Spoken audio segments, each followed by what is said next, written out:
Lundi 6 juillet 2020 chers téléspectateurs d'ITV bienvenue ñu ngi leen di char bu baax waaye di rafetlu ni ngeen di àndandoowee ak ñun bis bu jot ci programme bi nga xamee ñu ngi leen koy dégtal ci la télévision d'ici et d'ailleurs ITV ñu di leen gunge chaque 17h ba 18h30 ci sama Sénégal émission bi nga xam ne yéen a ko taamu bëgg ko lool ba tax fu takkusaan gi jotee rek ngeen toog di wétali ko ak ñun di àndandoo ak ñun ci programme bi nga xamante ni macha allah ñu boole utile ak agréable lépp di ko bégalante ak téléspectateurs yi nga xam ne ñoom ñoo safoo ITV la télévision d'ici et d'ailleurs du ma ci wet benn yoon ginnaaw téléspectateurs yi dañu ciy partagé ak sunu xarit bi nga xam ne moom moo di Alaaji Bokar Diak no mbadaa de seli yaa ngi ci jàmm naka tey alhamdulilah naka sa week-end sama week-end du nice ça a été cool tranquille ba dara yàqul waaw sant yàlla baax a baax dara yàqul lépp jàmm li ci ëpp jàmm lépp tawfeex waaw na ngeen ñëw ngeen madame Diatta ça va bien ñu ngi leen may dédicace ci ITV en direct madame Diatta ñu ngi lay bëggee alors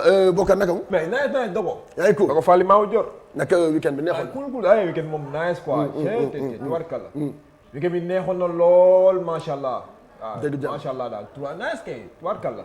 dëgg jàmm di bég lool. dëgg jàmm am xol bu féex. am xol bu kontaan.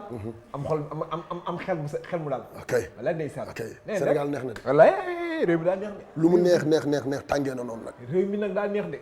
waaye nag lu mu neex actuellement. Sénégal tàngee na noonu. mais dara day tàng rek. te xool te li ci gën a grand mooy. dafa tàng ci côté yëpp.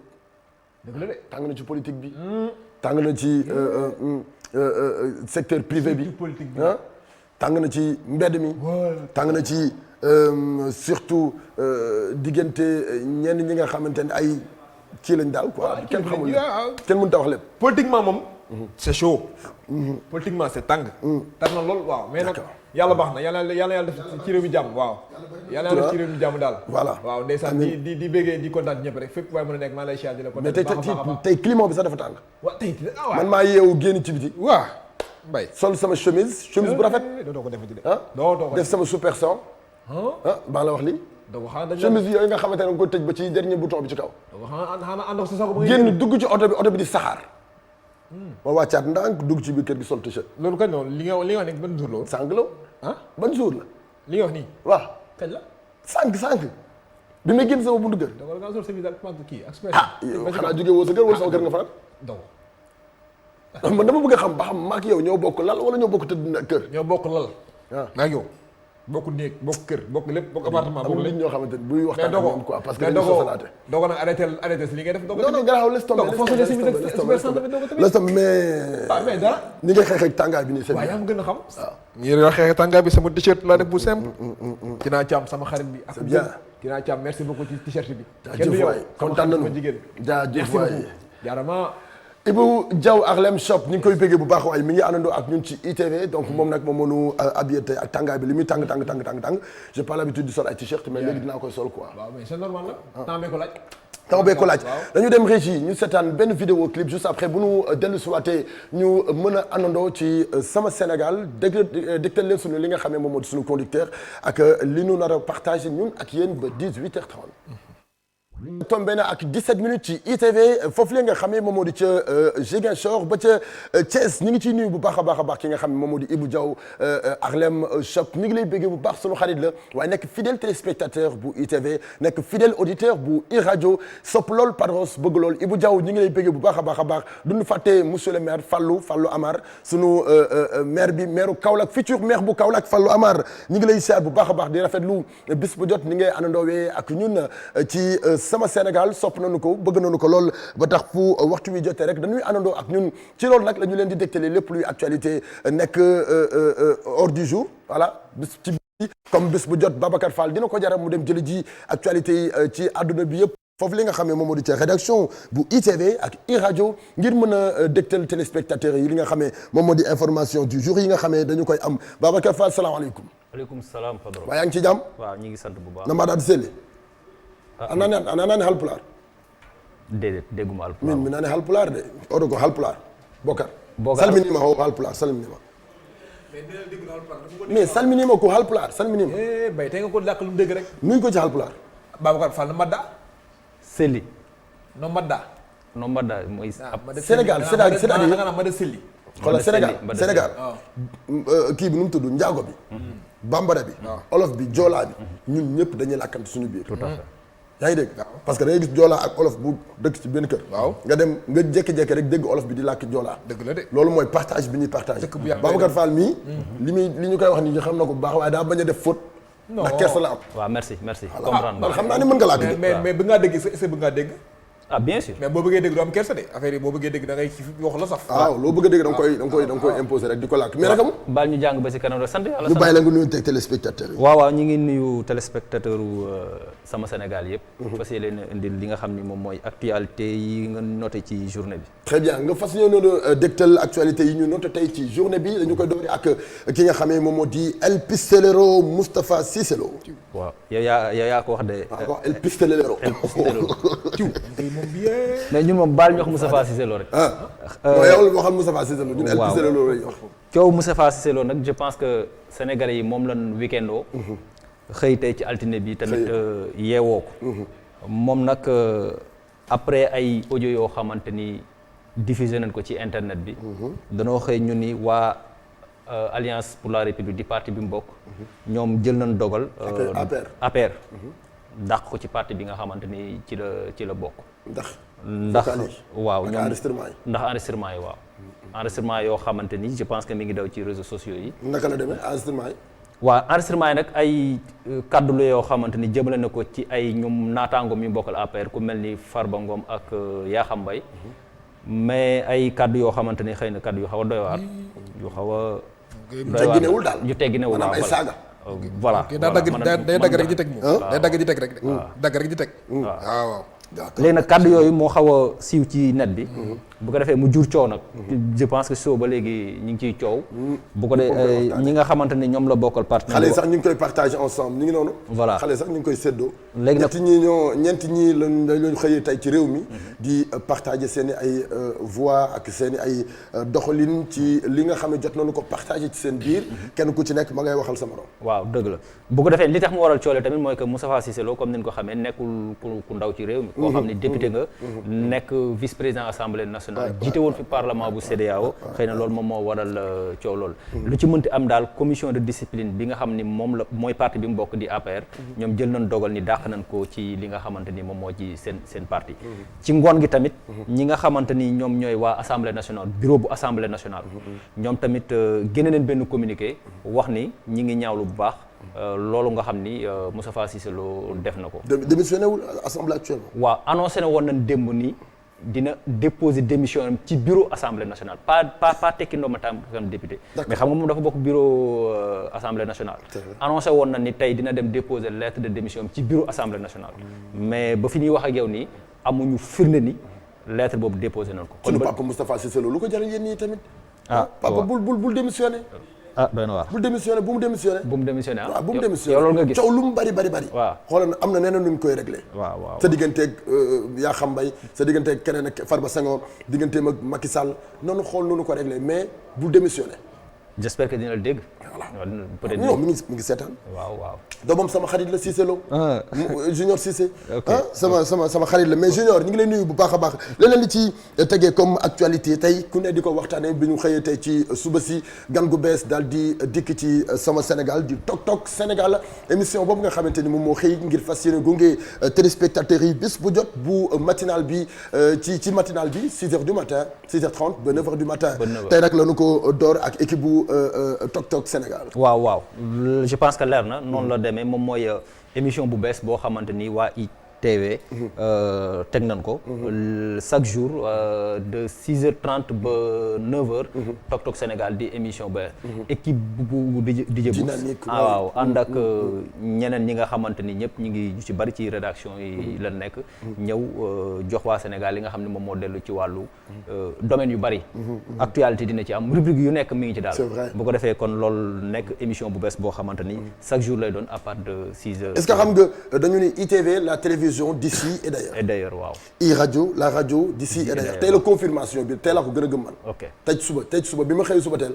jàpp ITV di seetaan Tok Tok Sénégal. laa gën a gis confirmation. parce que bu ñu xoolee bu ñu nee la télévision d'ici et d'ailleurs. ña ca Mali ña ca Chine. ña ca France ñi ngi gis seen bopp. tout à fait ci émission bi tey ci matinale bi. tout à fait ñii nekk fii ci réew mi. gis nañ ci seen bopp. xam nga bu ñu nee ici et ailleurs. de doomi Sénégal bi nekk France. tout à fait dañoo bëgg. français bi nekk France. tout à fait mel ni mi ngi Sénégal. Sénégalais bi nekk fii. di xam ni moom aussi mi ngi ci réew mi. donc tey gis nañu confirmation parce que boo nekkee malien boo nekkee congolais loo mënti doon. da ngay gis sa bopp ci li nga xam ne moom moo di Tok Tok Sénégal ñi ngi jox rendez-vous téléspectateurs yi. ak sénégalais yëpp di leen wax ni leen émission bu bees la bu leen di accompagner chaque matin bu 6h30 jotee ba 9h du matin ki leen koy présenté di Boubacar Diallo alias DJ Books ak équipe bi nekk ci ginnaaw yëpp. yow kañ nga fay jàll. yow kañ nga fay jàll. man dinaa ñëw man fa bés man maa nga fa. Tok Tok Sénégal da ngaa war a ñëw de. bien maa nga fa bien sûr. waaw Tok Tok Sénégal dinañ ma gis ci ay benn affaire bu doy waar boo xamante ni. damay mel ni ku nekk ci diapason bi quoi taxaw ci air bi nii di waxtaan ak sénégalais yi. kon baax na téléspectateurs yi ñu maa la wax loolu. leneen li ci tegee moom moo di li nga xam ne moom moo di bajo bi lëmbee àddina bi ba tax bis bu jot ñu wax ci moom ndax bayre gi mu am ci réew mi am ko ci bitim réew du Covid 19 coronavirus. waaw situation du jour bi nga xamante ni waa ministère de la santé et de l'action sociale def nañ ko liñ ci gën a jàpp rek moom mooy que ñetti nit ñàkkati na seen bakken ci mbas mi. loolu yóbbu lim bi ci 136 téeméer ak fanweer ak juróom-benn nit yoo xamante ni ba mbas mi duggee ci réew mi ak léegi ñàkk nañ ci seen bakken. 136 morts. 136 morts waaw. ci test yi nga xamante ni def nañ ko 838 la.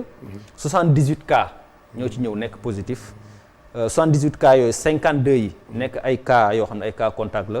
26 yi nekk ay cas communautaire cas communautaire nag nii la tëddee Touba 3 Xombal 2 Plateau 2 Thiès 2 Sangalkam 2 Yoff 2 Almadi 1 Fann 1 Guédiawaye 1 Joal 1 Kaolack 1 Liberté 5 1 Liberté 6 1 Mbao 1 Mbour 1 Ngor 1 Parcelles Assainies 1 Patte d'Oie 1 Saint-Louis 1. te daal fépp 1. fépp 1. d'accord. doy na waar. doy na waar waaw kon tey kon gox yu bari ñam nañu. waaw gox yu bari ñam nañu. d'accord mu mel ni kon ba léegi nii daal. mbas maa ngi fi. mbas maa ngi fi. waaw gars yi kon ñu jël. bis bu jot boo dëkkee da ngay gën di yokk. man ñëw mosoo goo ñëw ba léegi wàññil ma. waaw kon nga ñëw. waaw lan doon wax ndaw si rek xemes. Babacar Fall yow tamit léegi téléspectateurs yi dinañ dem ba dinañ la jox rendez-vous dañuy xaar yow. waaw sa heure. parce que Babacar foo ñëw di nga yokk rek coronavirus bi toll na fii waaw loolu yëpp ma ngay tukkee foofu la ca ministère de la santé et de l'action sociale di ay informations yoo xamante ni ñoo ñu koy jottali ngir ñu dégtal ko téléspectateurs yi. tout à fait pardon gis nga affaire bi mbas mii nii buñ bëggee mucc ci beneen solution amu fi budul respecter li nga xamante ni moom lan ñu wax comme ay mesures barrières. C'est vrai que am na depuis quelque temps chaque jour ministère bu ñu génnee di joxe situation bi dinañ wax ni ay nit wàññeeku nañ ci loolu rek war naa doon li nga tax nit ñi di jël précaution yi ci war bu fekkee am na ñuy wérit ñu bees ñi nga xamante ne ñi ngi am contact bi ñi ngi gën a bari amul fenn foo xamante ni wane nañ situation que ni mi ngi mbas mi day dellu ginnaaw c'est vrai que am na ay géeri comme mel ni tey wax na ni 39 personnes wér nañu fanweer waaw fanweer ak juróom-ñeenti nit yoo xam ne wér nañu bon cas grave tamit mi ngi yokk cas yi nga xam dañuy nekk ay réanimation ñi ngi yokk 44 cas noté nañ ko tey 44 cas grave waaw kay 44 grave tey day gën a fort xanaa ci bi ñu dalee wax cas grave yi ba tey justement moo tax ma ni kon ba léegi ni amul lenn luy wane ni mbas mi ngi dellu ginnaaw day jëm kanam loolu nag bu fa amee li nuy ciy mën a mucc rek mooy ñu jël suñuy précaution mais fi mu ne nii nit ñi moom ñoom est-ce que ñu ngi li jël feebar bi parce que doy na waar waaw doy na waar trop. dañuy c'est-à-dire soxla yi ci boppam sonal na nit ñi ci bopp yi Voilà. ba bu ñuy dox du ñu tal feebar Voilà, mais voilà. nañuy doxaale ak suñu soxla Tout à fait. mais nañuy doxaale ak feebar bi xam ni mu ngi ci nit ñi waaw loolu nag mooy meilleure solution bi waaw. c'est vrai que soxla yi bari na. bari na mais foog ñu sóoraale ko. c'est important waaw foog c'est ñu important sóoraale léegi da ngay gis boutique yi ñi ngi rassemblé wu place yi ñi ngi rassemblé wu Plage ci yi. plage yi la même chose waaw. donc nanu gën a farlu te xam ni mi ngi fii te mi ngi yóbbu suñu ay bakkani doom ok fi mu nekk nii 2432 ñoom ñooy nit ñi nga xamante ni ñu ngi ci centre de santé yi 2432 personnes yoo xam ni Allahu akbar. fi mu nekk nii ñu ngi leen di faj. xaw ma fu ñu jóg waaw nan ñaan yàlla mu yem fi rek. wallaay amin nan ñaan amin yàlla amin amin nañ ñaan yàlla mu yem fii comme ni nga ko yemalee fii tey ci point coronavirus bi nga xamante ni moom nga déwoon pour dégtal ñu ko Babacar tout à fait loolu moom kon mooy rendez-vous waaw rendez-vous suba incha allah. incha allah incha allah sa soxna si ma la déggoon nag jógaguma ci ba tey dama lay jox sama téléphone xam nga man sama téléphone bi mooy àdduna bi yëpp waaw dama lay jox sama téléphone la xoolal fii loolu gis rek koo njëkk a daal rek kooku la te nga bàyyi noonu rek nan bàyyi noonu. bàyyi leen suñuy wax ak yéen ngeen ñëw taxaw si télé bi ngeen am non bàyyi bañ après nga jël ma ci suuf man boo nee ma Patte Rose dama lay may jël léegi man la andi kan la man la waaw mu nga jox ma ko ma wax ak moom fii téléphone allo waaw ça va tu vas bien Non, xam nga- futur madame Mbaye voilà kërëb kërëb xam nga kër gi. joxal Bokar mu merci tànnal. Babacar dëgg lay gërëm yàlla nga gudd fan waaw doo jox Bokar mu tànnal. merci beaucoup Bokar Diak Daa. mooy chéri na ñëpp foofu keroog damaa def scandale quoi Bokar ba waxaat barki yonent bi. waaw boo waxee ma wax. El Hadj Babacar ñu ngi lay gërëm ñu ngi lay sant bu baax. jërëjëf rendez-vous demain incha allah dinañ ko xaaraat bu neexee yàlla mu ñëwaat dégtal ñu li nga xam ne moom moo di actualité yi ak fu mu mënti toll ci àddina dinañ ko partager ak sénégalais yi dañuy dem régie seetaan benn vidéo clip juste après bu ñu dellu si waatee mën a dalal suñu invité bi nga xam ne am nañu ko tey di ndaanaan lu mag chanteuse boo xam ne macha allah ci ay voix am ci voix am boo ko dégloo octave yi mu yore bari na lool waaye tamit timbre vocal bi mu yore dina tax à tout moment ngay doon mélomane waaye tamit dina tax à tout moment nga sopp ko lool bëgg ko yàgg na dinu wétali yàgg na dinu bégal yàgg na di anandoo ak Sénégal ndax li muy def mën na ko te xam na ko di Mami Mbaye dañu dem régie seetaan vidéo am juste après bu nu dellu si waatee mën a anandoo ak moom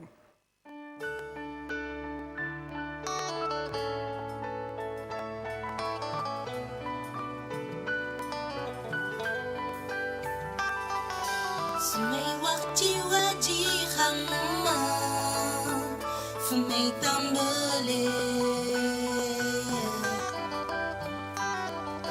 bés bi may dajeek moom dama ne woon du kii maa nekki du man ak moom nu ñu def mag moom du ma sa dem nu ñuy gën a àndee bëgg naa ko lool ñaan ñu yàlla boole kenn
17h34 minutes yow laa bëgg di single bi nga xam ne moom la Mamy Mbaye génnee bi comeback bi amee ngir mu dellu si di partage ak sénégalais yi ngir mu dellu si di béggee ak ay soppeem Mamy Mbaye je rappelle moom moo nekkoon ci groupe Alif ku ne xamoon na ñetti ñooñu nga xamante ni dañoo nekkoon ay ndaanaan mën a way loolu waaye nag amoon feeling boo xamante ni dafa jéggi woon dayoo quoi donc tey kenn ci ancien membre bu groupe Alif moom la ñu am Mamy Mbaye am nañu temps tey pour partager ak moom pour séddoo ak moom pour échanger ak moom lu bari Mamy bari ngay soppe macha allah.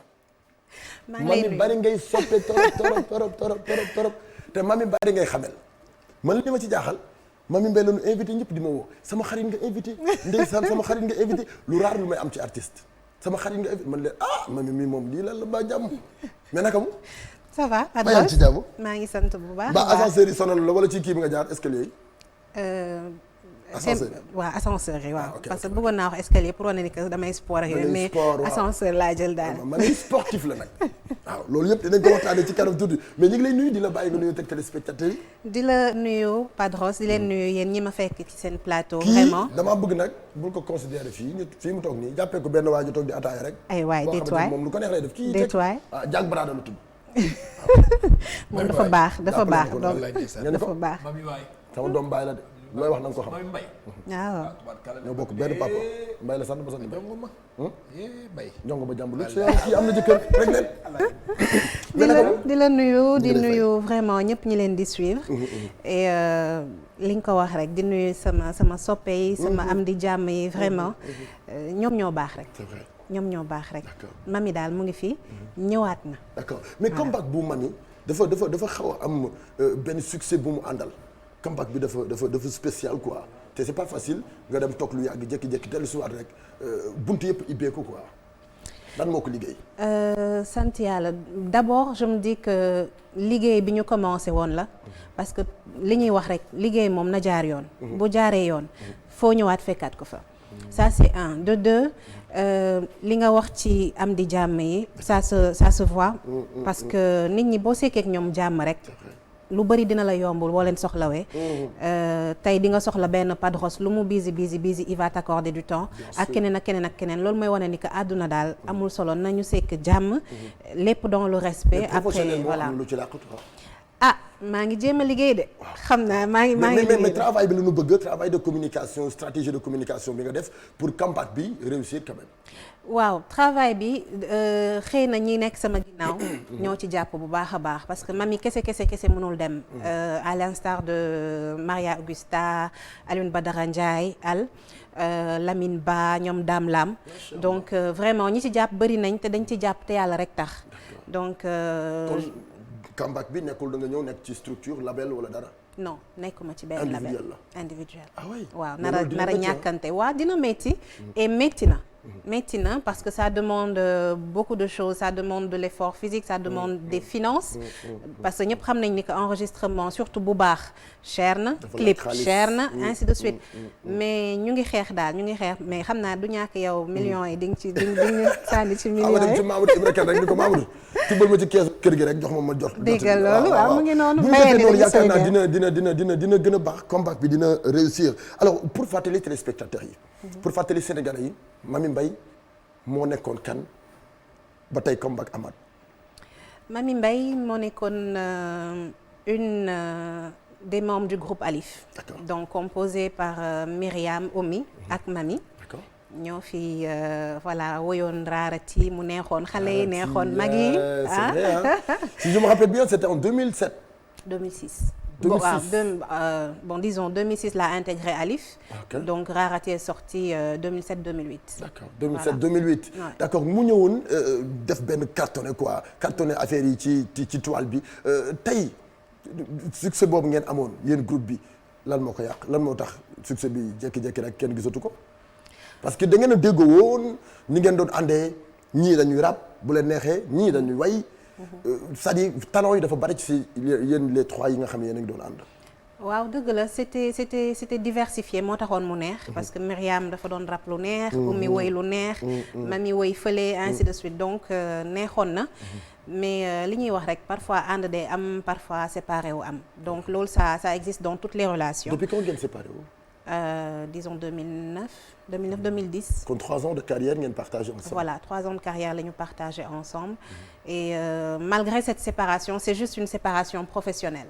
Donc Mamy dafa suivre carrière personnelle am, mais les relations sont là. Et elles sont beaucoup plus fortes aujourd'hui. La moo indi séparation boobu parce que plus souvent fii Sénégal dañuy faral di dégg ñu naan ay àndu jigéen du ànd buy dëggu wala professionnellement ngeen tàggatoo. Comme j'ai dit, professionnellement lañu tàggatoo. Ce qui montre que ce n'est pas une question de àndu jigéen. Myriam, on se parle tout le temps. Oumy, on s'est parlé avant-hier. Myriam, man la magale rakkam biñ doon takk. Donc je pense que bu nekkoon séparation amoon na ci diggante bu sincère loolu yëpp duñ ci fekk. Et sekk nañ loo xamante ni vraiment man sañ naa lépp lu may def woo Myriam. Je lui dis, je lui en parle, mu conseiller ma, ainsi de suite, vice versa, on le fait. Donc ce qui veut dire que relation yi ñu ngi fii xëy na professionnellement ku nekk parfois yàlla tuddal la beneen yoon boo war a jaar. Et puis voilà. D'accord. dañ fay taxaw de. taxaw am na lu ko wax. waaw am na lu fa war a wax de lu bari bari bari. D'accord kii dafa doy waar. lu Sénégalais yi di wax bokk rek yow li nga wax yow. parce que ñoom ñii seen ànd dafa nekk ànd boo xamante ànd bu doy waar la. dañoo gerante rek. xuloo fii xeex fii xuloo fii xeex ba ngay dégg ci ay wax sax ñu ne moom mii moo tas groupe ba. ndax moom moo ñëw intégré ci groupe bi. kon yow li nga waxoon sànq dëgg la kii daal. loolu la ñuy wax nee nañ da ngay ñëw intégré ci groupe bi. waaw di leen jaay feeling di leen jaay fulla bu bari. ba tas groupe bi. est-ce que li nga wax ni xam nga ko. waaye maa xam li ma la wax. li nga wax seet nga ci yàlla. lii ma ne Mamy wax la leeral loolu. Sénégalais lu ñu wax Sénégalais yi nee nañ. Mamy mi moo tas groupe Alif. Astafurlah. comment. parce que moom njëkk a génn. moom moo mujjee ñëw. njëkk a daw. ñëw ñëw nee na nag waaw dem leen. kii tas leen groupe bi. am na continuer sama liggéey ngeen continuer sama liggéey parce que yeneen booy neexuñu ko. ay waay man de jaaxal nga ma. la ma war a tas groupe bi la ma war a tas groupe bi yow. li tax non Maxime avertiroon na ma mais je m'attendais pas à ça. non man mënuma tas groupe Alif. parce que benn groupe Alif dama ñëw fekk leen ñuy ànd. donc li ma ci ñëw dolli ci. je pense que bu defarul du yàgg. mais nit di nga toll foo xamante ni comme je dis yàlla tracé na ku ci nekk ce chemin te nit da ngay nangu ndogal. parfois Mamy dafa commencé woon par une carrière j'avais déjà commencé avec mon frère Cheikh Blaise léegi mu ngi Paris. donc fa la séparation njëkk a am alors que ñoo bokk ndey ak baay. mais dafa am yoonam ma am sama yoon. après j'ai eu ma carrière solo. nekk ci ba ni may intégré groupe Alif. Parfois, il m'arrivait souvent que ñu ma doon woo côté personnel et que ça me gênait à un moment donné. Ça me gênait parce que Alif c'était un groupe et comme bi ma ciy dugg dama leen préciser ni que j'ai une carrière solo. parce que boobu amoon naa samay contacts amoon naa samay morceaux et cetera et cetera. donc j'ai mis cette carrière en solo en suspens pour mën a consacrer wu ci groupe bi. jox ko nag sama lépp parce que bu ñu ma doon woo sax pour personnellement dama doon décliner parce que maa ngi woon ci groupe bi. à un moment donné tamit nag day xaw a métti. parce que nit rek la. c'est vrai. donc voilà après il s'est trouvé que il fallait que ñu toog. yow yaa njëkk a retiré wu wala. waaw moo njëkk a retiré wu kay. parce que loolu li mu wax ni sax loolu la gën a yokk coono ndax moom doon dem am yeneen affaire yu noonu dóor yi. loolu kenn xamu ci dara bàyyi sa numéro kenn xamu ci dara. loolu la di. lan la ñuy ñëwaat de. kenn xamu ci dara loolu kenn xamu ci dara loolu nag indi coono nag ndax moom day génn dem tëgg ay affaire am. non di bàyyi groupe bi. non bi ma nekkee Alif. musuma dem fenn tëgg fa man kese. moom laay wax sama carrière solo malgré. avertir naa leen dama ko tegoon de côté. parce que il fallait que ma joxe sama lépp. ci groupe bi et c'est ce que j'ai fait. ba ni may quitté musuma def dara sans ñoom. bu ma nit contacter sax pour Mamy kese ma ne ko soit groupe bi ngay jël wala nga bàyyi. et loolu je l'ai fait à plusieurs reprises. bu ma nit contacter pour tourner wala quoi que ce soit dama leen ne groupe bi ngay jël wala ma bàyyi. j'aurais pu ne pas le faire parce que avertiroon naa leen. sa pànk tamit bokk na ci li tax a génn boobu daa pànk de kii ak a pànk. waxaloo ma sama jikko nag alors man ginnaaw bi ñu waxee ci loolu ba pare pause bi exactement lan moo ko waral. pause bi. parce que génn nga groupe Alif teewul da nga waroon continuer sa carrière. c'est vrai mais da nga jékki-jékki stop lépp taxaw dégg nu Mamy bien vrai que ñeneen ñi sax déggatuñu leen. mais nga toog lu yàgg déggatuñu la. dëgg la parce que déjà pour un début je me disais que il faut que ma jëlaat recul. xool fan laa bëgg a dem. nan laa ci bëgg a demee ñan laa ci àndal. donc mën a xoolaat sama bopp bu baax parce que nee nañ parfois il faut reculer pour mieux sauter. entre-temps ma am bébé. te ñi ma xamoon ñëpp xam nañ ni que man dama dof ci doom donc après je me suis dit xam nga lan la. la carrière mun naa ko pousse tuuti ba si kanam consacré wu ci samay doom. toppatoo leen yar leen ba ñu dëgër après nag ma mën a lijjanti sama bopp. parce que xale moom comme on dit début bi moom ci nga mën a defar base yëpp man loolu laa xam. après nag nga mën a consacré wu ci sa liggéey. d'accord loolu moo waral pause bu mel. d'accord Ana monsieur moom macha allah. monsieur Adama. Padros continuel bàyyil kii mi.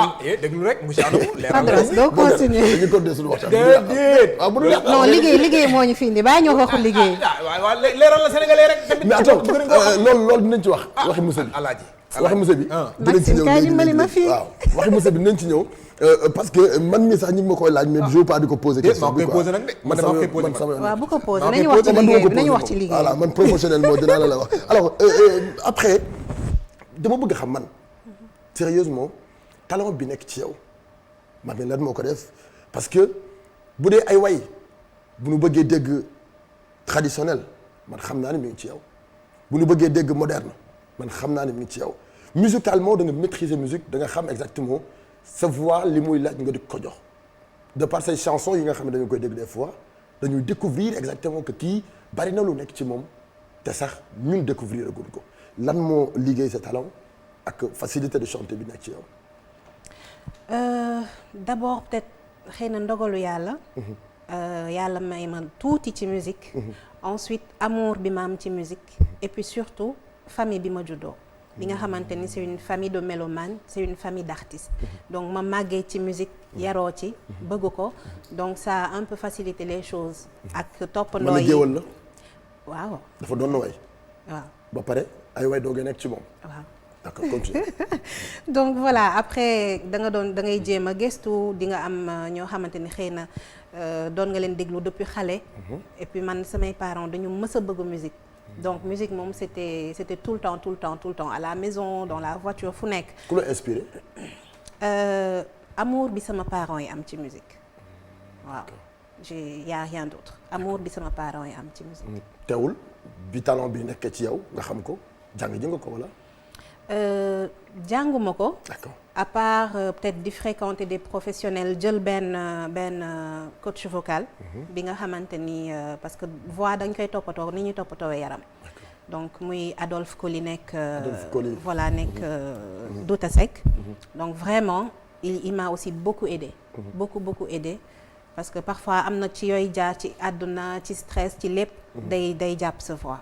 fatigue ñàkk nelaw.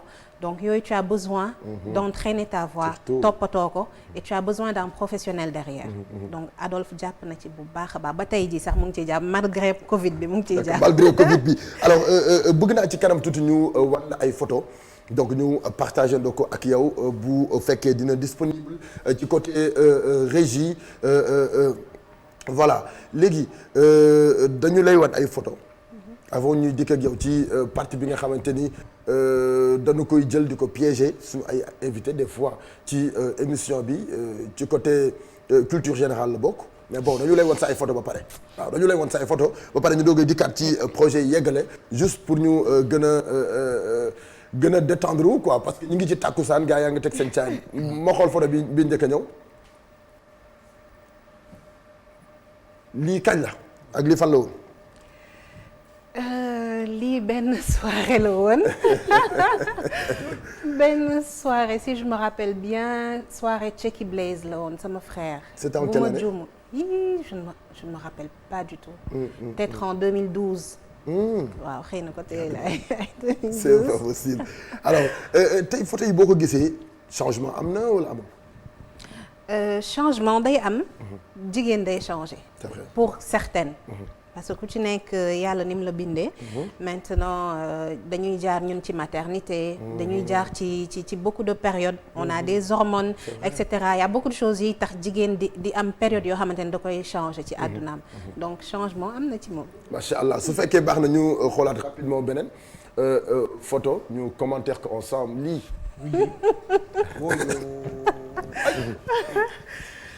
lii kañ la woon ak kan la. lii Alif la woon. donc Mami Myriam ak Oumi. donc c'était dans les années 2007 pardon. 2007 côté yooyu 2007 2008. dëgg wax nu kenn ku ci nekk ki watu. ki watu mooy Myriam moo yor piercing bi bëri feeling. d'accord ki takk borom lunettes yi mooy Oumy suñu tooy maan bi. d'accord Oumy mën nga ma wax ci ñoom tuuti. waaw Alif dafa bëri woon ay différences c'est-à-dire Myriam moo ñu gënoon xumb. Mais malgré xumbam boobu yëpp carapace la ci biir elle est très sensible. D'accord. Elle est très très sensible parfois doon nañu xaw a raak ay tuur ma xaw a toog fas sama kanam. day jékki tu sais que je t'aime. man tu es ma sœur adorée xam nga. et après da ngay wàcc parce que man noonu laa mel je suis sensible comme elle. C'est vrai. Oumy mooy tooymaan bi. ba pare féex. D'accord. dafa féex Oumy dañu doon dem dîner de gala war a jouer ji. dañuy ñëw toog maak Myriam di jaay chon et tout ñu ñëw nañu on vous sert à dîner ñu ne non on attend après ak yooyu Oumy mooy toog jox ma foofu benn tànku ginaar xam nga donc moom yoonam nekk ci dara yëfi buur la koy def d'accord donc voilà c'est deux femmes exceptionnelles. d'accord kon tey ci xelu sénégalais yi mën nga def ci seen xel que ni dara amul lu ñaaw ci seen biir. dara très bien dara très bien loolu la ñu gën a soxla parce que ñu ci bari du ñu xam. exactement dañuy yaakaar ni àndu jigéen la. ànd di waxante lu baax tàqali ko di jawante. ñu xoolaat rapidement beneen vidéo kii kan la ak loo ma mën a wax ci moom. Carlou D. donc bi nga xamante ni disons ñoo màggandoo. on a fait Oscar des vacances ensemble. Navajo NBA. jaar ci lu bëri. jaar ci lu bëri parce que je pense que est-ce que nekkuma la première bi ko këral. ah oui. waaw donc à l'époque dañu daan toog day jékki-jékki woote 2 jours s'il te plaît ñëwal gaaw studio xam nga jëlal ma lii jëlal ma laa. donc on a commencé si je peux dire ensemble la musique et tout. malgré c'était déjà en lui depuis très longtemps. D'accord. Voilà, un artiste pétri de talent. Moi, j'adore sa musique. La preuve, je pense que c'est l'un des seuls artistes bi nga xamante ni mën naa jóg dem seetaani ji ko. Ah oui. Voilà. Macha Allah. Carlou su fekkee baax na juste après photo Carlou ñu xoolaat beneen photo avant dernière photo bi lii moom mooy titre album yow laa bëgg donc lii dinañ ci wax léegi waaw lii moom yàgg na lii dafa mel ni wax nañ ci léegi tout à l'heure tamit muy ñoom 3 kii kan la ak loo ma mën a wax ci moom. kii Boy Jimmy la. sama fils la. d'accord. Jimmy Mbaye. Un papa aimant. D'accord. Nekk virtuose de la musique. ñenn ñi wax nañ balaa ngay wax ci moom li mu doon ñenn ñi wax nañu ni sa papa la ñenn ñi juum nañu ñenn ñi juumuñu. ku ne sama papa juumul. parce que en fait Jimmy ak sama papa ñoo bokk ndey ak baay. sama papa mooy seen taaw. mais Jimmy dama nekk doomam. nekk xaritam. je pense que li muy waxtaan ak man ñi mu jur du ci waxtaan ak ñoom. D'accord. donc on a cette complicité cet amour qu'il y a entre nous. bi tax à la limite parfois du ma expliquer sax ni que c'est pas mon vrai père. je dis juste sama papa la yem ci. c'est vrai parce que sama papa la. waaw parce que Jimmy dafa am doom ju tudd Mami Mbaye. maman Mbaye. donc les gens des fois duñu comprendre duñu xam. moo tax ñu ci bari nee nañ sa doom sa papa la. waaw moom moo la jur donc moo tax ñu jàppee ko noonu quoi. kooku mooy grand Jimmy El Maestro su fekkee baax na ñu dafa mel ni photo yi jeex na lii kañ la. non fii bokk ma fi.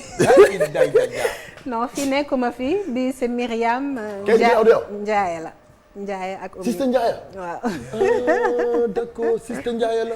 Ndiaye ñun kële moom lañ ko tegoon. est-ce que moom tamit mami est-ce que yow rek ah non non est-ce que doo ma bàyyi non du ma bi xeetu pér bi rek. non mais li yàgg na c'est normal.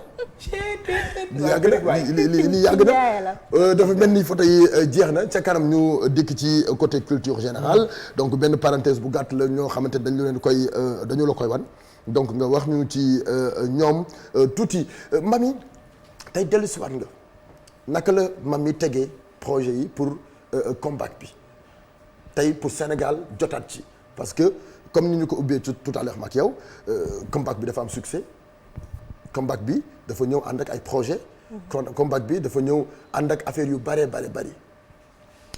waaw comeback bi à la limite commencé guñu sax. waaw pour dire vrai commencé guñu parce que. comment. li ñu bëgg daal vraiment bu ñu ko defee foog naa di nga kontaan incha allah. waaw man nii rek maa ngi kontaan de. déedéet. sérieux bàyyi ba mbayeen bi ñëw di nga xam. ah.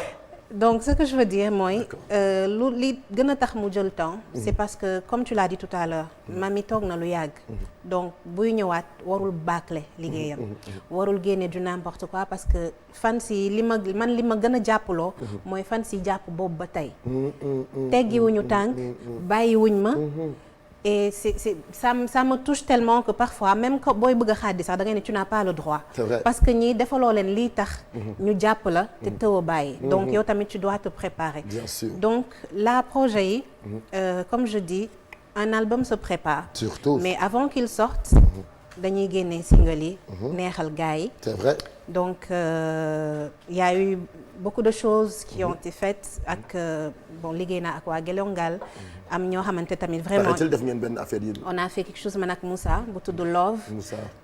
clippé guñ ko mais ci lay ñëw on a beaucoup de projets man ak ñoom. et il y a aussi Xuman buy jàpp bu baax ci sama liggéey. surtout. sama liggéey ci taxi et tout ak Clayton Hamilton que je Clayton. salue de passage. Ouais, kooku surtout. c'est mon amour. Ouais, c'est mon Clayton. frère de cœur. C'est vrai. di jàpp ci Chérie liggéey bi Fatima. Fatima. donc Ok. vraiment ñoom ñëpp di ci jàpp juste pour que tout réussisse inchallah. donc am na un single qui va bientôt sortir bu tudd Chérie ñu ngi koy waajal ak yeneen ak yeneen ak yeneen. d'accord yéen a ngi koy préparé su fekkee dina baax dañuy dem régie ci kanam seetaan benn vidéo bu Mamy su fekkee dina disponible juste pour ñu fàttaliku voilà pareegul ci côté régie kon donc Mamy tey exactement musique bi lan nga ci ñëw pour incarner parce que am na fu musique bi toll. am na foo ko bàyyi woon. peut-être mën na nekk lu exceptionnel ci yow. wala mën na bañ a nekk lu exceptionnel ci yow. mais ndaanaan bu doonee ndaanaan rek doon na ko ba pare. kenn mënu ci dara. donc yow tey Mamy naka nga gisee musique bi ak lan nga ci bëgg a def. waaw musique bi je vois que ça a beaucoup évolué. ça a beaucoup évolué pourquoi parce que dañu ubbi buntu yu bëri. donc on a diversifié les choses xëy na bu njëkk c'était plus R&B mbalax tu vois tout ce qui était hip-hop ainsi de suite daaw ñu dégg xëy na trop afrobeat ak yooyu yëpp tey am na mais musicalement je me dis un artiste ne doit pas être enfermé. tey fu ñu la woo xëy na war nga ko mën a ñëw exploiter ko dolli ko ci sa musique waruñu ne ñun par exemple sénégalais lañ mbalax rek la ñuy def yem ci non. dañuy laal musique façon musique bu nekk nga xamante ni tu peux toucher beaucoup plus de personnes et que demain foo dem ci àdduna bi war nga mën a wéy loo xam ne dina la neex. donc musique bi foofu la tollu et je pense que tous les artistes l'ont compris. y compris moi. donc il faut juste faire le maximum de diversifier sa liggéey. pour toucher le maximum de personnes. d'accord am na beneen touche boo xamee léegi commencé nañu ci intégré bu baax a baax muy touche afrobeat bi afromix afrotrap bi naka nga gisee loolu. mais c'est parfait parce que mooy li ma wax léegi rek musique amul frontière. et que waruñu ne mbalax la ñuy def ci la ñuy yem. donc war nañu mën a pourquoi ne pas diversifier les choses mën nga def sa afrobeat jël ci sa tama ci ba mu saf sat ainsi de suite mën nga jël sa reggae ñu dégg ci yeneen sonorité africaine. il faut juste enrichir musique boobu nga xamante ni ce sera exportable et que foo dem dinañ la nangu. c'est important. voilà ci traditionnel est-ce que mën nañ ci xaar Mamy parce que plus souvent bu ñu déglu sa ay œuvres. dañu lay dégg ngay way modernement. c'est-à-dire est-ce que Mamy tey mën na ñëw proposer nu benn morceau boo xamante ne c'est 100% traditionnel parce que t'as la voix pour def ko. mais oui comme je dis et surtout par rapport ak lancé wu album bi bëgg nañ mu am plusieurs couleurs inchallah donc que comme ni nga ko waxee que ça passe du traditionnel au moderne que ça passe de l'acoustique voilà au R&B au reggae pourquoi pas donc. mën nga ma xaar fu nekk kon comeback bi dafa ànd ak album. dafa ànd ak album mais album bi duñ ko génne gum léegi. single yi ñooy jiitu. ba mën a namantiku ak fans yi ak yooyu. ñaata single la. album bi na ñor de. xaw ma toogaay bi mu ne album bi na ñor. donc lu yàgg musique Sénégal di avancé. gars yi ne fi di yëngal ay Titi ay Viviane ay whatever ne fi di def lu nice. boo fi joxee loo xamante moom neexul sénégalais moom. da ngay delluwaat de. mais moom bi noo ko gisee yow. non du ma delluwaat waaw moom ñëwee moom waaw cool nice parce que li ma bëgg a laaj sax mooy lan moo tax nga jël titre Abdou Guité Seck def ko sa album sa kii album yow laa bëgg. déjà c'est pas le titre de mon album. single et morceau bi c'était en 2017. 2017 la woon. 2017 la morceau bi. kañ la génn. 2017 d'accord 2017 la génn donc ce n'est pas le titre de l'album morceau bi moo tuddoon yow laa bëgg donc ça ne date pas d'aujourd'hui. kon yaa njëkk génne Abdou Guité Seck. moo njëkk génn. Abdou Guité dalee fi jàmm. Abdou Guité da nga dóoree fi jàmm Abdou Guité. waxuma loolu de. loolu la de bu nekkee yaa njëkk génn Abdou Guité Seck kon ni ko Abdou Guité ci yow la jëlee titre bi. non mais yow laa bëgg. titre amul kenn ku ko moom. mais Abdou kon yow da ngay bëgg non. Ah. boo jàkkaarloo ki nga bëgg da nga koy ne yow laa bëgg doone ni que loolu titre mami la. déedéet waay mamee ko way. mamee way loolu di. waaye mami moomul turu yow laa bëgg. mais yow laa bëgg bi. koo bëgg foofu. képp ku ma bëgg ci àdduna rek waaw képp ku ma bëgg ci àdduna. ana man monsieur Mbaye. est-ce que monsieur Mbaye sama papa mu ngi kër ga. borom kër nga laaj wala monsieur Mbaye. maanaam yow sa jëkkër yow. mais Padros doo wax ak kii. maanaam sa jëkkër yow anam te man point ma da nga koo leeral parce que mami. waaw man de c'est-à-dire je voulais pas sax dugg ci. yow bu mais dama bëgg rek nga jàppale nu. tey nga leeral Sénégalais pour nous comprendre. parce que mami toog na fii campagne kii def benn stop toog lu yàgg kenn dégg ko. ñii nee nañ dafa am jëkkër. ñii nee nañ mami fi mu ne nii. mi ngi ci toog ci famille bi. donc xam nga mi ngi gérer foyer am. mami daa divorcé. ah. loolu la ñu wax de. non kii mi ngi sëy ba tey. léegi nag bàyyi mu tontu ñu si benn yoon donc ñu xam mami affaire fu mu toll ana monsieur. mu ngi fi. mi ngi si jàmm. mu ngi si yow mënoo ma mami leeral la Sénégalais ndax raa bi mun naa seere mami da ngaa ñëw tubaarkàlla mel lan la neex. leeral la Sénégalais bu nekkee divorcé ñi ñëw summi seen maraakis wala summi seen daal si buntu néeg bi mami leeral la sa bopp leeral la nit ñi. am solo pardon doo continuer émission nga bàyyi kii ah. question la posé di pourtant. man daal tontu naa. non monsieur mi ngi fi voilà. mu ngi fi. loolu la lay wax mais monsieur néew fii. mi ngi ci sëy bi non léegi kon jeex na léegi. saa yi boofu jeexul. lan leeral nit ñi da ko wax léegi téléspectateur yi Mami Mbaye nee na mu ngi xam de. xamul ataay maa ngi xam Mami Mbaye nee na am na jëkkër ba tey donc problème yi ñu koy déggal chaque jour naan divorcé na c'est lii li may wax ni noonu la d'accord. man daal yéen wax boobu ba léegi. non mais dama laaj. non man rek bu ma wax loo fi nu bëgg tax. yow bu wax yow say new ci ndax man maa génn ci mbedd di dégg ay wax ñëw di ko jàllale. mami yow déggoo fi dara. mami nee nañ da ngaa divorcé leeral la Sénégalais waaw wala déet bu nekkee divorcé nga wax da ngaa divorcé amul problème.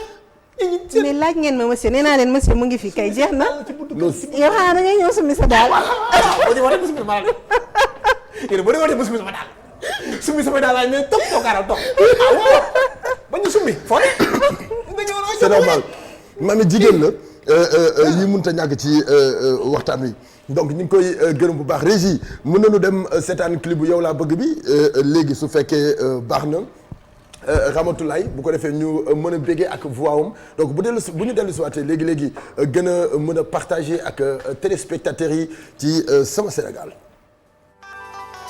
su may wax ci waa ji xam ma fu may tàmbalee bés bi may dajeek moom dama ne woon du kii maa nekki du man ak moom nu ñu def mag moom du ma sa dem nu ñuy gën a àndee bëgg naa ko lool ñaar ñu yàlla boole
dangay sonal sa bopp ak fu ngeen mën a nekk su ko yàlla tuddee di ngeen ma sa dajje bay bëggante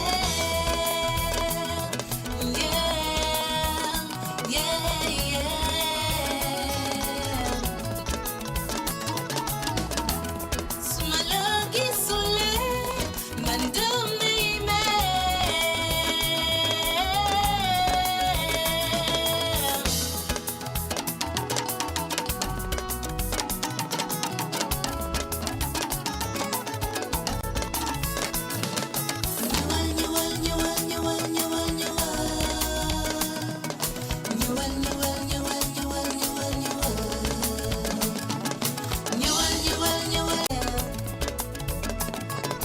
jox na ma cër teg na ma sama place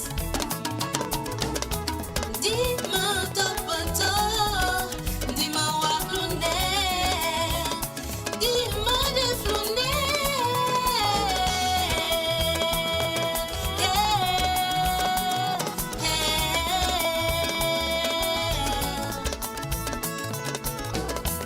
ñaanu yàlla boole kenn mënu si dara loo ci jéem a def dangay sonal sa bopp ak fu ngeen mën a nekk su ko yàlla tuddee di ngeen ma sa dajje bay bëggante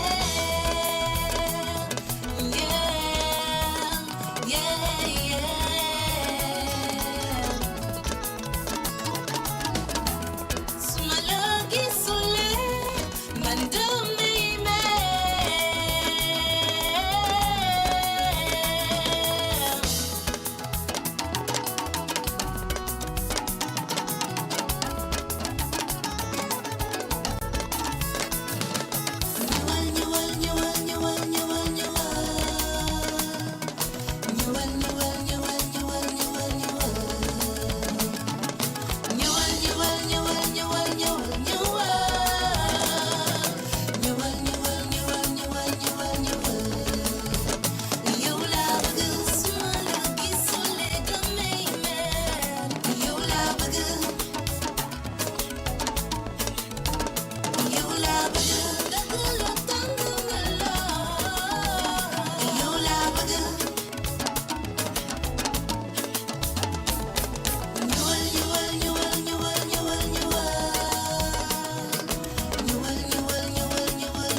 yow laa bëgg yow laa bëgg yow laa bëgg yow laa bëgg nekk titre bi nga xamante ni bokk na ci œuvre yi nga xamee signé na comeback bu Mamy Mbaye Mamy sa voix bëgg nañu tuuti dégg bànneex gi ci sa baat bi waaw nga waaye lu tuuti rek après bi nu dégloo yow laa bëgg ba pare dem dem dem dem dem dem ba fa mu neexee góor dem na waaye fàttewul ginnaawam daawuti ji ku sañoon toog fi mu cosaanoo foofu la miin waaye àdduna moo lay yóbbu ci li nga xamul ngir bëgg tekkee du caagin ñi daan dañuy daw dañuy daani seen doole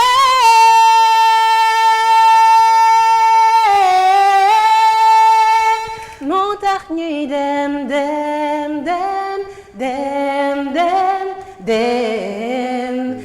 ba fa mu neexee. dem ba fa mu neexee nanu dem góor dina dem waaye dina dellu si waat ah. xam nga kaas yi nag la ñu jël léegi. parce que léegi kaas AGT moom mooy kii voilà moo gën pour rappeler téléspectateurs yi Covid 19 bi moo tax lépp loo xam ne rek nit utiliser na ko ba noppi éviter di ko utiliser donc nañuy utiliser ay kaas AGT ci bu ñuy ataaya nu ñu ko utiliser ay kaas AGT ci bu ñuy naan café wala bu ñuy partager ensemble ci biir kër gi bu ñu fa nekkee na kenn ku ci nekk jël sa kaasu bopp voilà. jël sa kaasu bopp di ko utiliser boo paree dem raxasal ñëwaat toog jàpp sa ñàmbu mami tey Sénégal musique bi avancé na talent yi bari na ñëw nga am nga la fekk da nga ñëw pour proposer Sénégalais yi facilement les choses pour ñu accepter wala da nga ñëw pour imposer wala pour dëggal wala pour récupérer li nga fi bàyyi woon yow ak waa Alif. récupérer. waaw. ki am na fit de ah waaw te xam nga moom bi muy dem ñoom ñett lañu woon boobu dañoo ñëwoon jël affaire yi mu bàyyi war ko fi dem léegi nag ñoom moom fi mu ne nii moom donc moo dellu si waat fas yéene koo jël ah kii mënut a gerte kenn yow kii fi mu wayee léegi-léegi dégg nga ko man de yow même sama jàmm yow kii fa la wayee waaw léegi lan léegi loo bëgg a wax foofu yow da nga bëgg a tendance yow léegi waxal li nga bëgg a wax rek waaw kii baatam bi daa dem bi yaa yee reetaan su bëgg a waxtaan la bëgg kii dafa am fu ma bëgg a xëcc mais duma fa dem ak moom ñëw rek wayal ma yow laa léegi kii boo ko doon maasol non du ma la wayal yow laa bëgg bii di ñëw laa lay may mooy ban chéri yow lu tax ngay daw ba dee lan ngay daw ba dee non bu daw ba dee chéri yow lu tax ngay daw ba dee lan ngay daw ba dee non bu daw ba dee dinaa la rimbax yaay di la timbax uy sama ndey yow di la gundax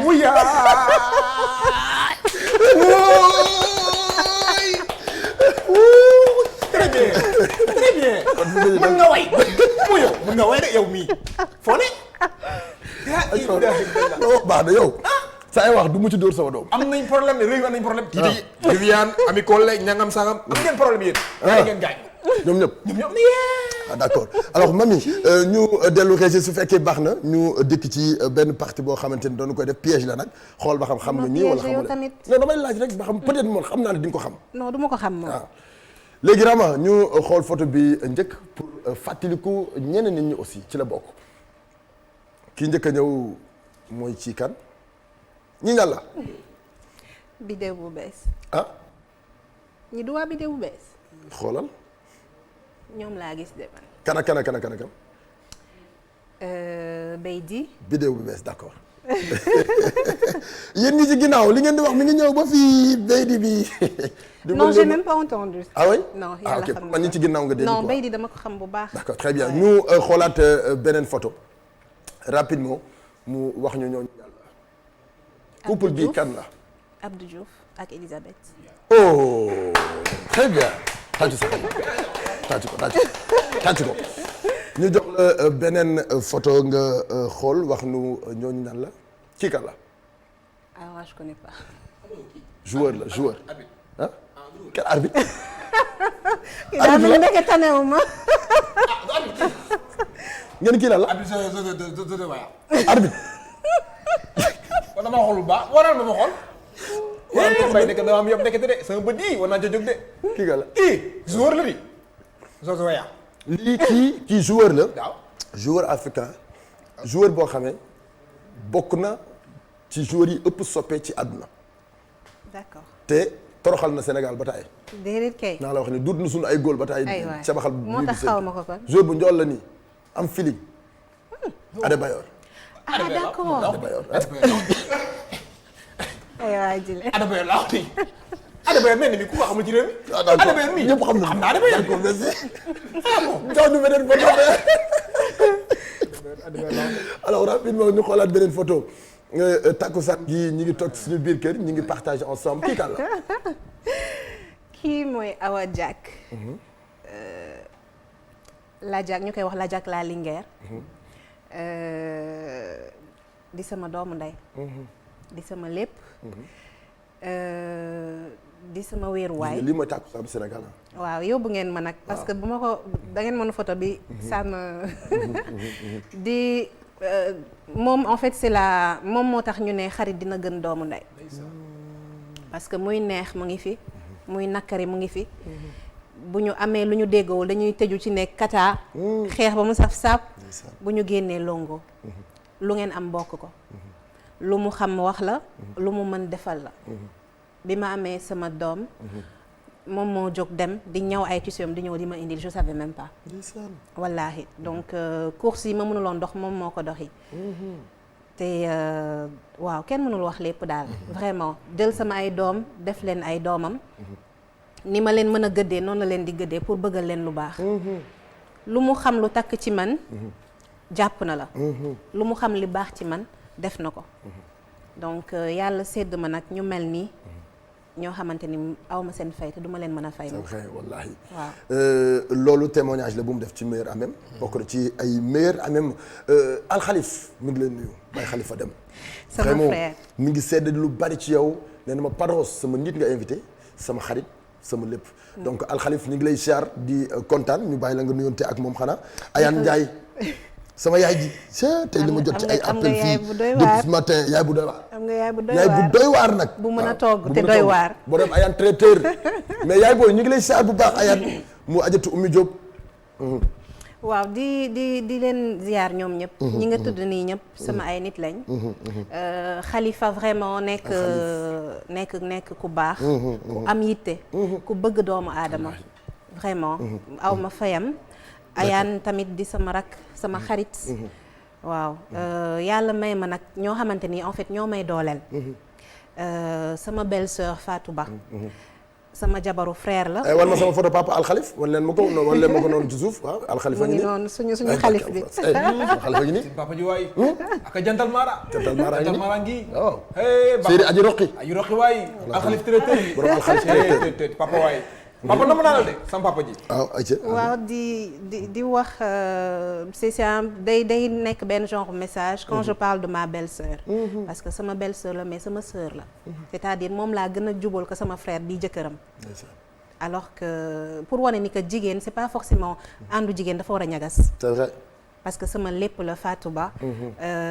Fifi Pouy Aïda Seck Anta Seck. Raïssa. Mage Mbaye Dogo di sama sœur donc ñooñu ñëpp nekk sama ginnaaw. di ma buux di ma dooleel. di ma ne tu n'as pas le droit d'arrêter tu n'as pas le droit de baisser les bras donc rien que pour ñooñu rek. damay fight ba mu jeex. da ngay fight ba mu jeex. waaw ak soppe yi nga xamee bëgg nañu la tey bi ngay ñëw ci plateau bi nga ubbi ak ñoom ni samay soppe ak ñi nga xamante ni tax na tey ba ma nekk fii ba léegi. lan nga ñuy wax ci projet yi ak li ngay préparé actuellement nii juste après Covid bi wala ci biir Covid bi parce que li nu amoon ci temps jeex na.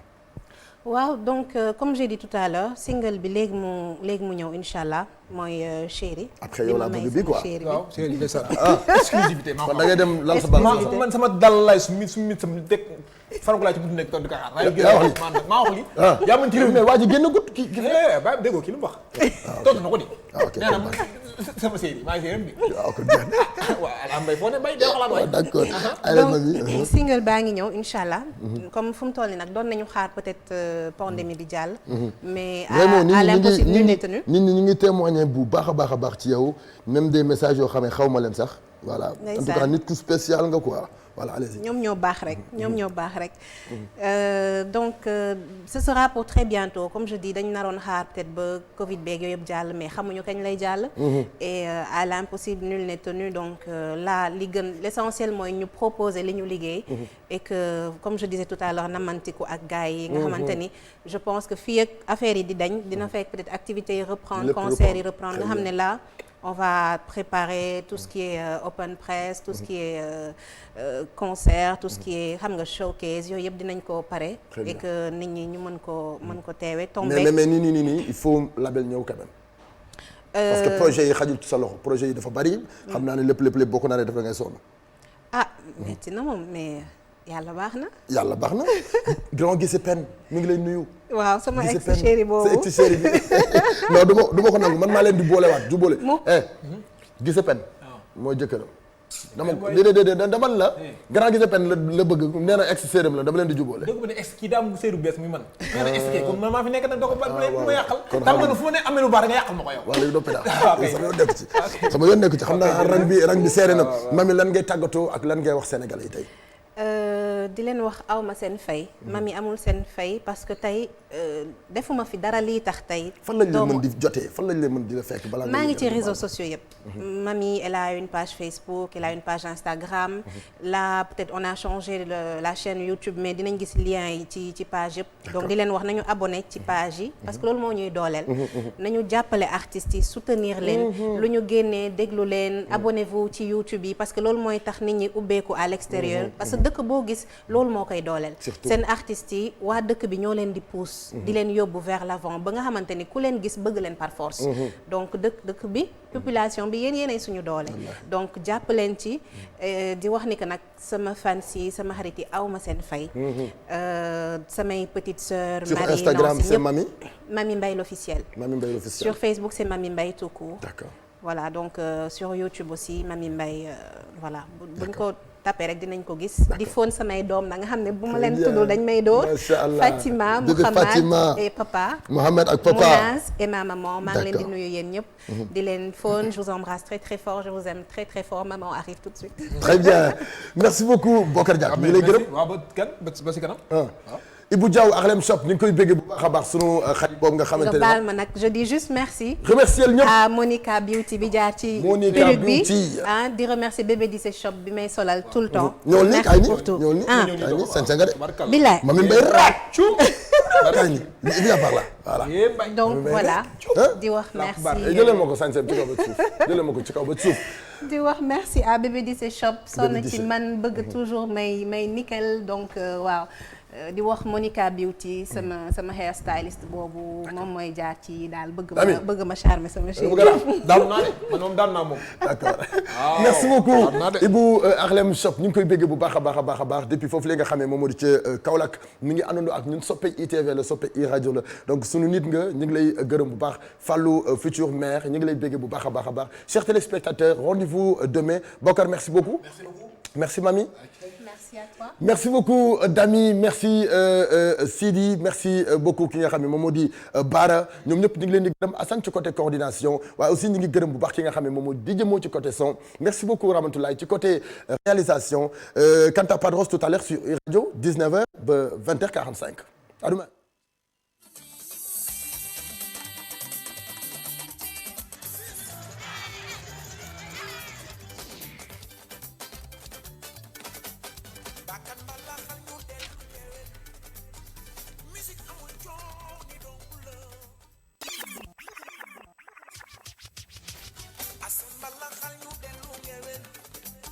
Music amul coow ni dong la mbalax ba mu ne fan si bëggee